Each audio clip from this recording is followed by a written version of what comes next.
Welcome into the roundtable. I'm Brad Wakai. That's Tyson Gentry. A little bonus episode today.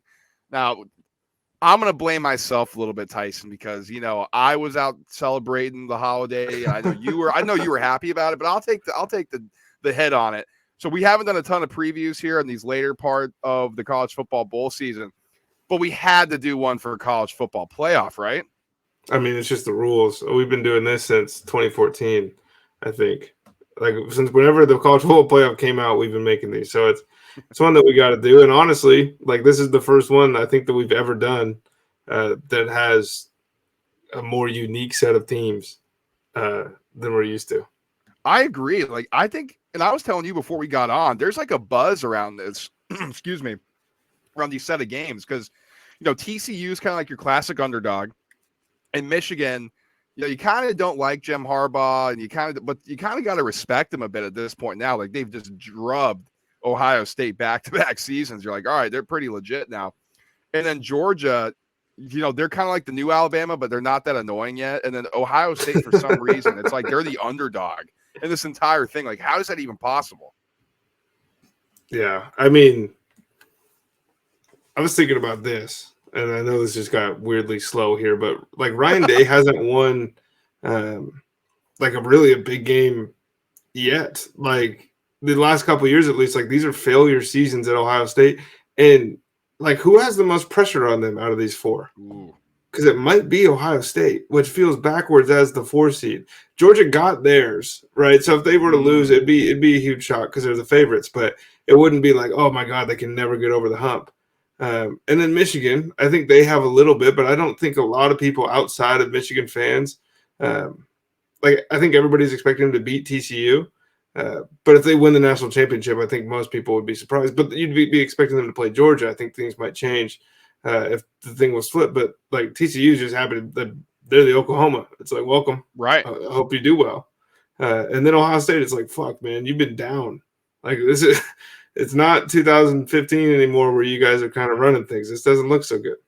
Yeah, I mean, yeah, well said. I'm excited for it, man. And Tyson and I are recording on Thursday night, so Friday into Saturday. So next time we speak to you, we're going to know who is going to be competing for the national championship in college football. So as you're watching this, if you have an opinion on who's going to win the whole thing, if who's going to win these games, and you're watching before these games kick off, let us know in the comments. We definitely want to hear from you because I'm curious what everybody else thinks as we go through this analysis. But let's start our preview. What TCU Michigan, this is like the appetizer because obviously Ohio State Georgia is like the main event.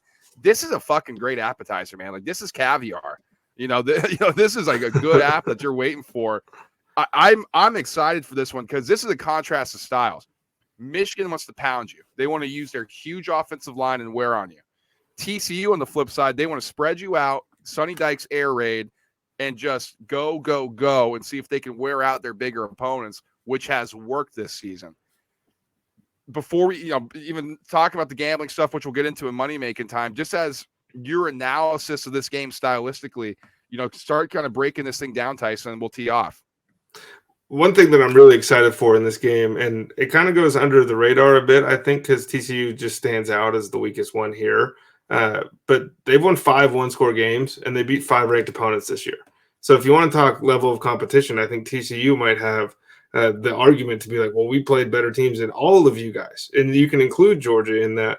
If you go back and look through, the schedule at the beginning of the season didn't quite turn out the way that we were expecting at the end.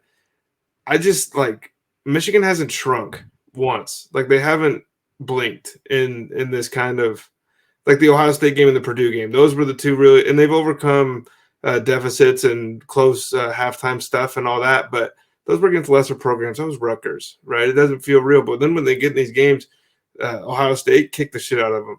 They go to Purdue in the Big Ten championship game. Like it was close for a half because that's what they do. And then they ran them out of the building.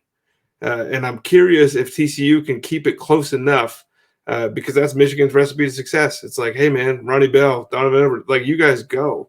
Blake Corum before in the second half. Like we're going to eat in the second half. We're going to impose our will. If TCU can keep this close, they've showed they bow their back a little bit, and they're a pretty good team down the stretch.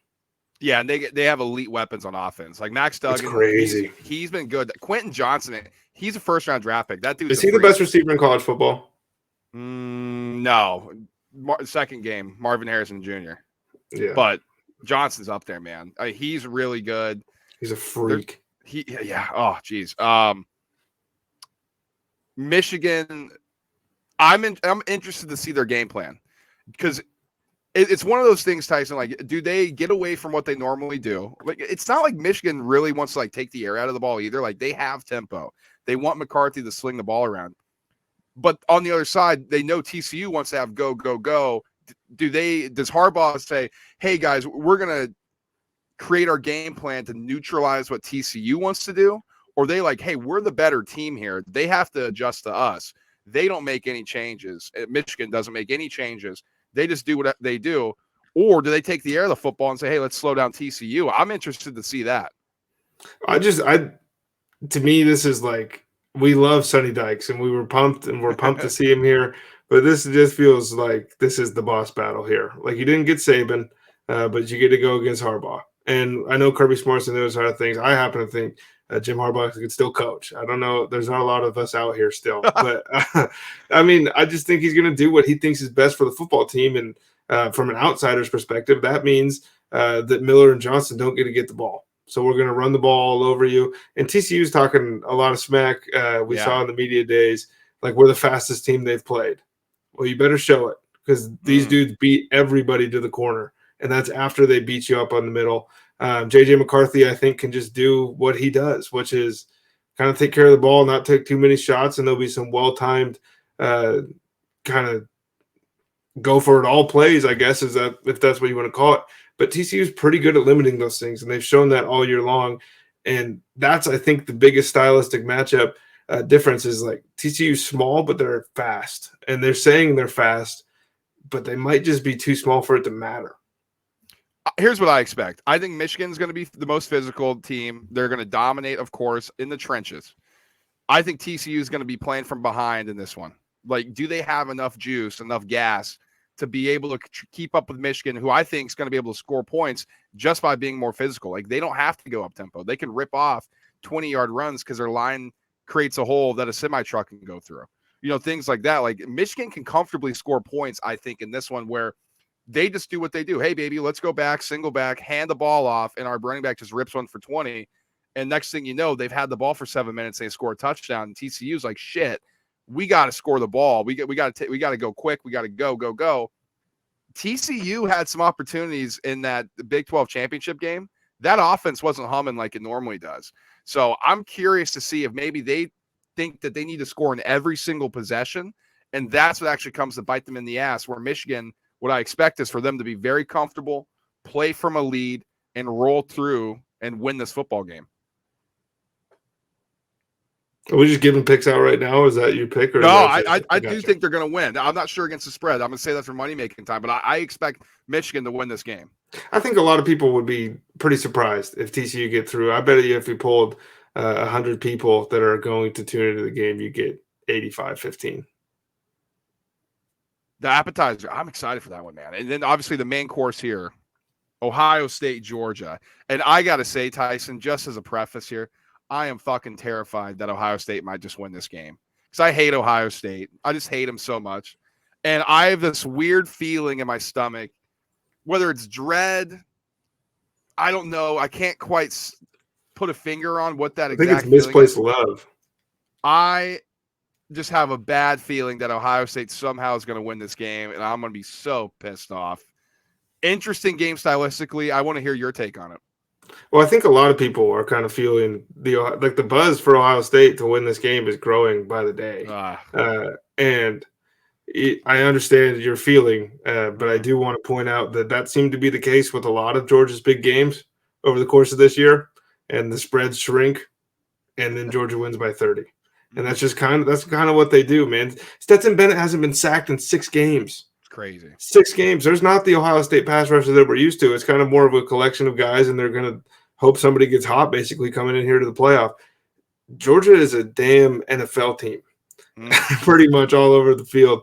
And Ohio State used to be. And now they're a really good college football team. And I think that level of talent. We've been here before.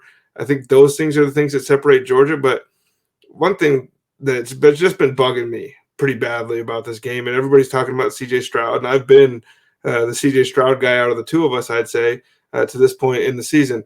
The dude can't throw off platform. He struggles when he's pressured, and his feet kind of get jittery, and he doesn't look like the guy that we all thought he was going to be. And when he's under pressure, man, it's bombs away. Like it's anybody, it's 500 out there, basically, is what we're playing.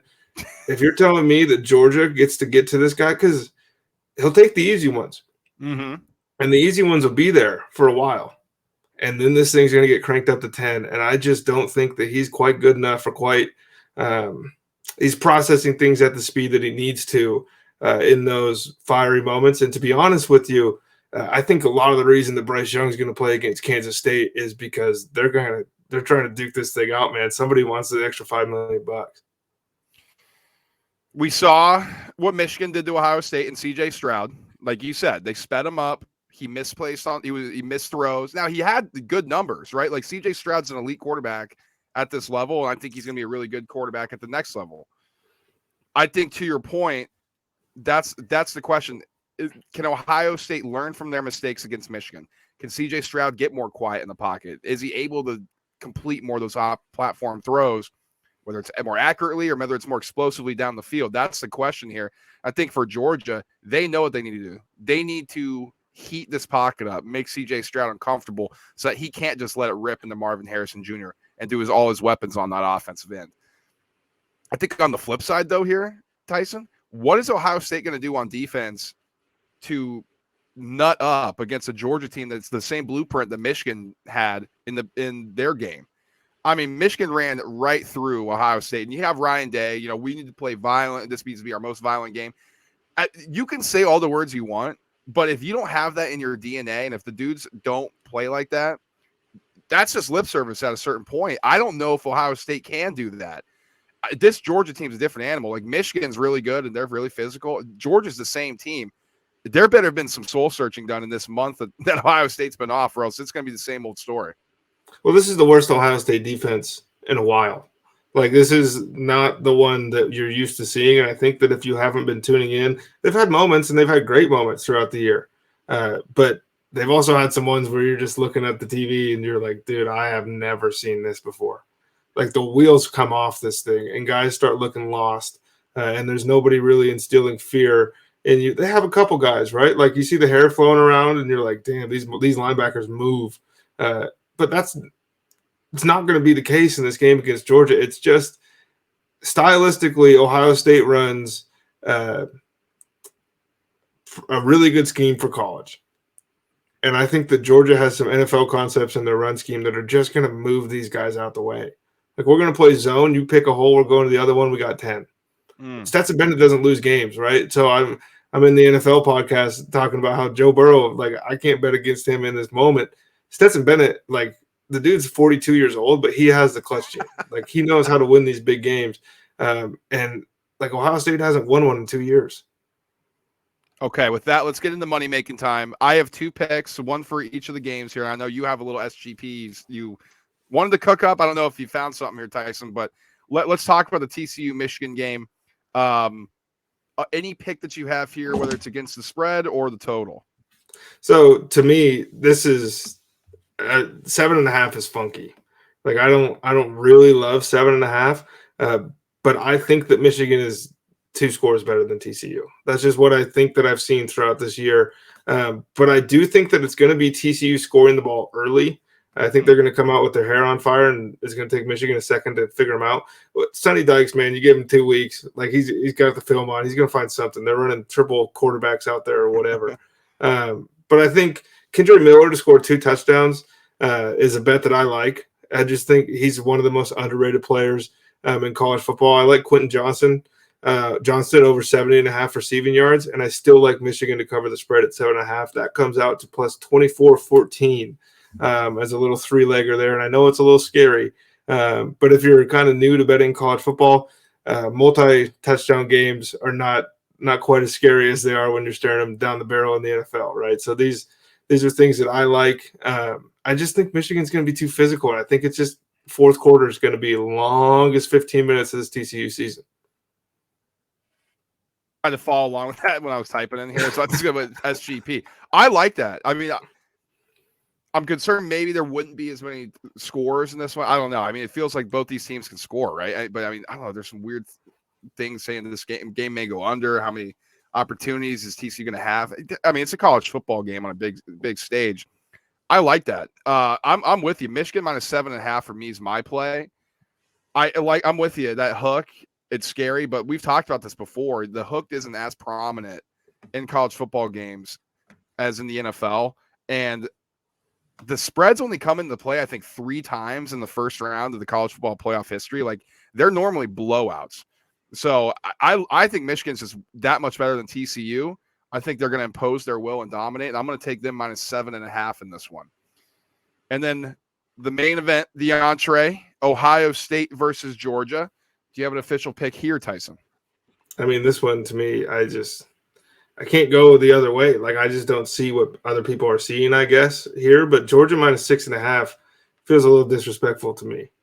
Like, you can point at all the stats you want. Well, Ohio State 6-2 is an underdog in the college football playoff. Yeah, a long time ago.